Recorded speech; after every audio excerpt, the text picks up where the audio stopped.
Today, I'm going to give you guys another update on the pond and how the water level has been coming up. I think it's been at least 2 weeks since I've updated you, and things are really starting to change out here. And here on a nice fall afternoon in October, the solar powered well pump from RPS is getting after it. Looking at about 22 gallons a minute right there, coming out of the 1.25 inch pipe. And I'm not going to say just yet how much this has come up, but I will here in a moment. I'm sure you can probably tell as you look behind me just how expansive the pond is starting to get. But this week I was doing what I was calling a blitz. And by that I mean for 1 week I am letting the solar pump during the day off solar, and at night I'm using the generator to make this thing run. So trying to get as close to 24 hours of run time as I possibly can. Haven't quite got to that point because of, well, life. But when you do both day and night pumping, this thing really starts to move up quickly. So right now what I'm going to do is I'm actually going to jump back to some footage I started shooting Sunday night. I shot a handful of days throughout the week to let you guys kind of see how this is climbing. And after I play that footage out, I'll jump back on here and walk you guys around the pond. All right, here's a shot of the pond on night 1 before we get started. To date, we've added about 1 foot of water on our marker here. Still need another 16 inches of water to bring this to full. In total, when we started this project, we needed 28 inches of water. So 16 more until we're right at the top of this overflow. You can see the lines on the dock here kind of slacking up. It's already floated off its footing. This whole area needs reworked. Lots to do. At 1 foot right now, let's see where we are in 5 days. I will jump on here at least daily, or try to daily, and give you guys some updates. Take note of this ledge here. That's a good marker, along with the water around that log, and of course the overflow. It's going to look way different in about 5 or 6 days. All right, 24 hours later, headed out to fuel up the generator for the nighttime run. Let's see what we picked up in the last 24 hours. Looks like maybe 3/4 of an inch or so, possibly an inch. Hard to say. There's some debris floating around there. Probably can't tell much in this video here, but we'll stack them up and see what happens in 3 or 4 days. All right, so this is about 60 hours in from when we started this process. Water is up roughly 3 more inches, it looks like. Not the clearest of days here, so the solar pump is not running right now. I think I'm actually gonna put a little gas in the generator and at least get a half a day's worth of daytime running in, and then we'll run the generator again tonight. But man, this is starting to look quite expansive.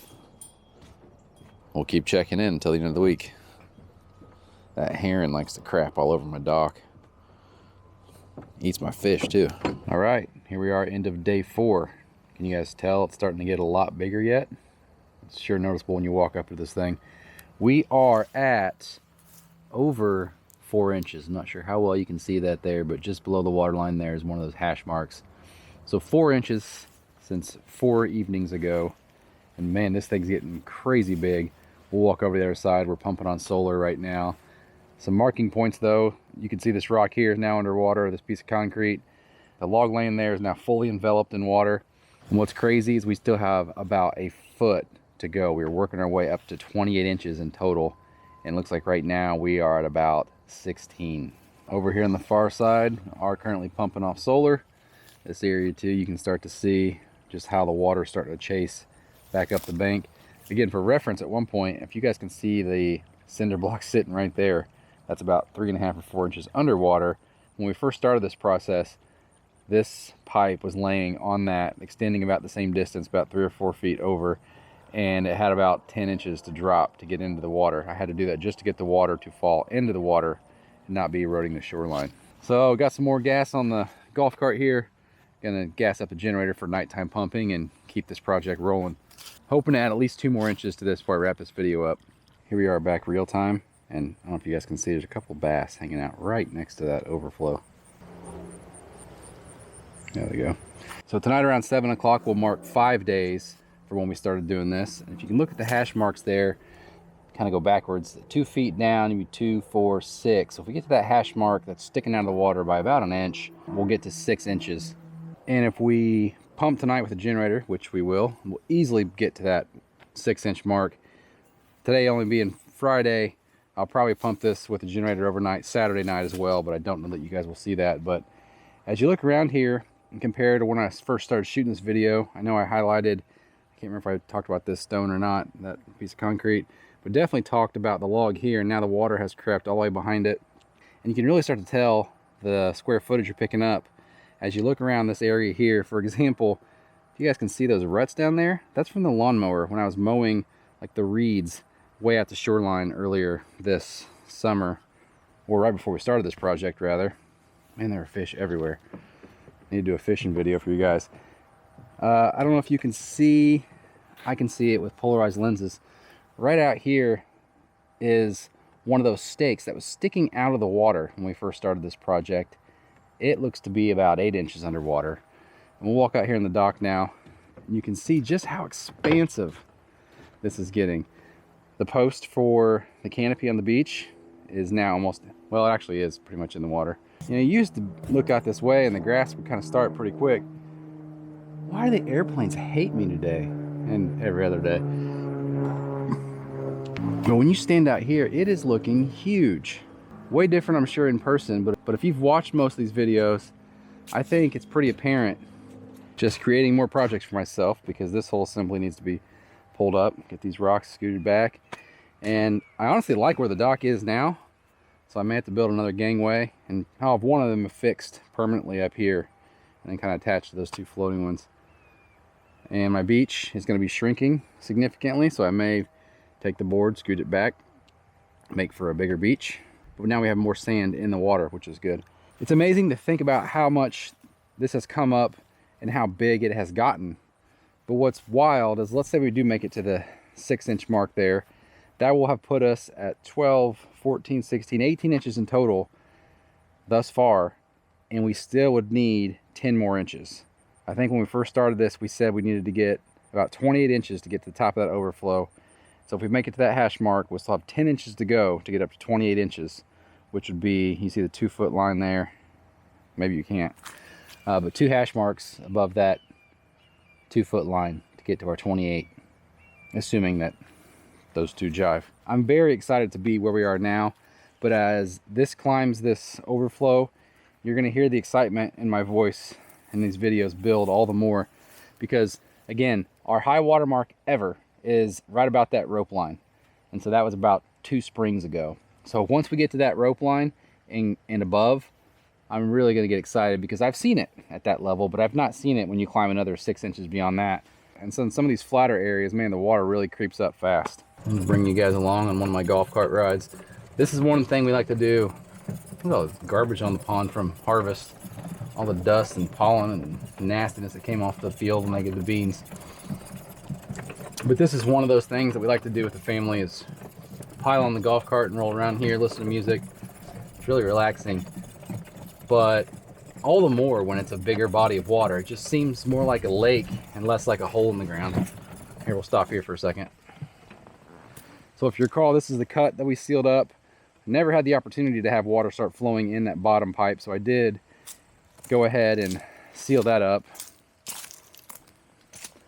Took some Teflon paste and put the cap in there, so all good there. Let's check in here and see if we have water in the standpipe here. Coming back up here, I don't know how it looked. Survey says no. You probably can't see it, but I can tell there's no water in there yet. So the water hasn't climbed the pipe back that way just yet, but it will soon enough. And again, this is how we're going to move water from that low-lying area back there in the spring. When it pools up, no longer channel in, we'll get a pump and pump it into here. Not really going to need the water, I don't think, based upon what that pump's been doing over there. This area is pretty telling. There's the pipe I put in a few videos ago, and if you recall, when we were doing this, I was driving the tractor like out there. Looks like it's about under 6 or 8 inches of water now. You can kind of see the shelf that goes, and so that's the pipe exit point. Yeah, significant growth in the footprint. This area out here amongst these Bradford pears, it's going to be the fishing spot, or the cat fishing spot anyway. This side of the pond, if you watched our build videos, it goes straight down out here. There's next to no gradual drop. So deep holes right in front of us. Man, look at that monster. That thing is putting out some water. Another bass. What's wild is that's 22 gallons a minute. I know there are pumps out there that pump a heck of a lot harder than that. Adam at Hometown Acres, his is doing, I think, like 50 or 60 gallons a minute. But keep in mind, I'm pumping 22 gallons a minute out of a well that's drilled 186 feet deep. Now our static water level is not sitting that low, but the pump is sitting at 160 feet. It's impressive. And as a reminder, the long-term plan is to not just leave this pipe laying like this. I'm going to mound this up and build some kind of hardscape here with some large boulders and some river rock, and have the water kind of waterfall or fake stream it into the pond. So A, I can always see when this is running to make sure I know that it's running, and B, just the aesthetic of it. I love coming out here and hearing this water kind of rushing into the pond or falling into the pond. Be a nice feature. So would I do this again? Yeah, absolutely. I'm thrilled with the results. And you know, now that we've added 18 inches of water to this 1 acre pond from the well pump, some of the concerns I may have had are no more. For example, well water doesn't typically have a lot of oxygen in it, and we do have an aerator out here, but with 18 inches of additional water, I was kind of concerned about putting oxygen depleted water back in the pond, but I have not seen any issues with the fish. In fact, I think the fish have actually started to thrive even more after putting this water in the pond, because we started to cool it down. It was a little too warm in the late summer. With the dye in here, plus the aerator, you're bringing all the water to the sun more often, and the dye only attracts more heat. So it actually did a nice job of bringing that water temperature down a little bit. Also, to paint the picture on how much this has come up, if you kind of look along here and see all this growth, that is not aquatic growth. That is growth that was in the grass before I started this process. So that might be a really good indicator. As you can see how the water has crept up the shoreline. But 2 months ago, I was mowing that with a hopper. I mean, you guys know me, I still might mow that with a hopper, but you get my point. Another indicator, you see the footprints out there, about 4 feet out there? That's from the boys fishing this summer when they were walking the shoreline. They were not in the water, they were just right along the shoreline. Schools of fish, absolutely everywhere. Man, we are losing a lot of beach. So if you'll recall, underneath all the sand is a Harbor Freight tarp, a couple very large ones. And there's an air bubble that has been trapped under one of these tarps for the last 2.5 years.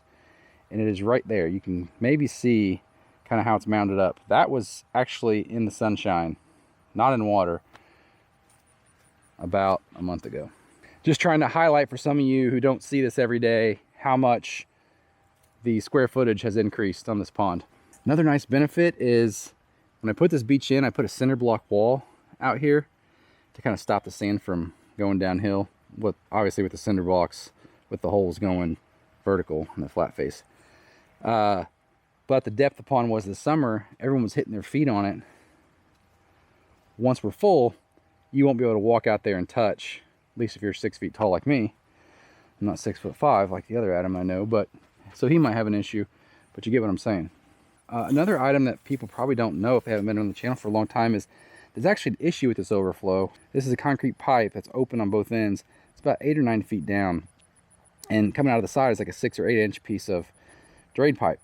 That's not the issue, but when the farmer who put this in for us did so, he did not seal the bottom with anything. So water was actually coming up the bottom of the concrete pipe up to the point where it would hit the side discharge pipe and exit the pond. Now, in a video a while back, I did seal the bottom of this the best I could with a ton of hydraulic cement. But let me show you, our overflow is actually capped. And so if water were to go into that right now, it would not leave the pond. So here is the back of the overflow. And like I said, it is capped so that we're not losing water out of it. Once we get to full up there, I will have to open that.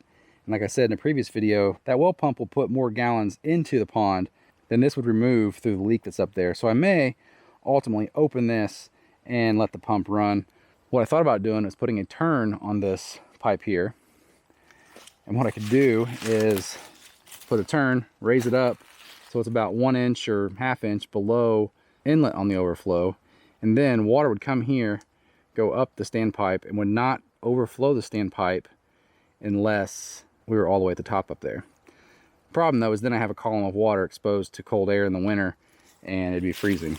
So I could rig up some weird things where I have a bypass with that, you know, close the bypass, let it go up in the summer months. In the winter months, I could do the open thing. Something to figure out. I may put together a more detailed video for you guys on that at some point, but let me know your thoughts. So I know some of these pond update videos are kind of getting repetitive, and I might be saying the same things over and over, but I don't know who's always watching them and who's caught up and up to speed. There's another bass right there. See him or no? Like a bunch of them. Look at that whole school of bass. We need to get the poles out here. However, for those of you who are extremely interested, you probably share the same excitement and joy that I have. I'm out here every single day checking on this thing, checking to see, you know, what's the pump doing, what's the water level like, how is the footprint expanding. It's exciting, and to see this thing creeping up on full after we dug it over 5 years ago is very fulfilling. You know, we dug it and knew we didn't have great watershed, but just kind of wanted to have it anyway, and you know, we've enjoyed it. But now, man, this is going to change a lot for us. Like I said, a lot more projects to do, but we'll have a definitive water line, which means I could then do riprap all the way around.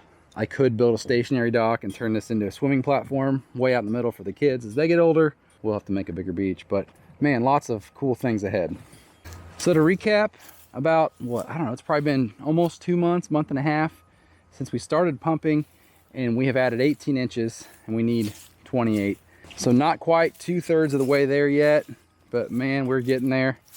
Here's another shot of the grasses and how the water's crept out.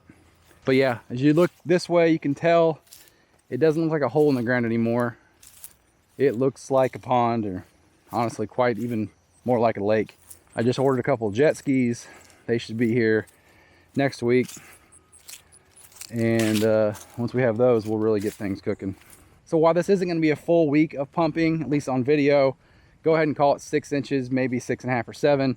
I will probably run the generator tonight, which is Friday night, and tomorrow night, Saturday night, so that I get a full 7 nights of generator run plus 7 days. Perhaps I'll just pop back in the comments section on here and let you guys know where we ended up. Did we get above 6, 7? My guess is we're going to be about 6.5 or 7. So again, RPS Solar Pumps for the win. If you're on the fence, don't be. Check it out. I do have a generator sitting there, but it's not running right now, guys. That's all from the sun. Definitely exceeded my expectations. So that's it for me, guys. Hit that subscribe button, come back and see me, and stick around as this thing gets to full. I know at one point we cast our votes as to when it's gonna be full. I had said December 4th. It's gonna be well before December 4th. Get it? Well, that joke. I'll see you guys next time. Take care. This thing makes me have to pee.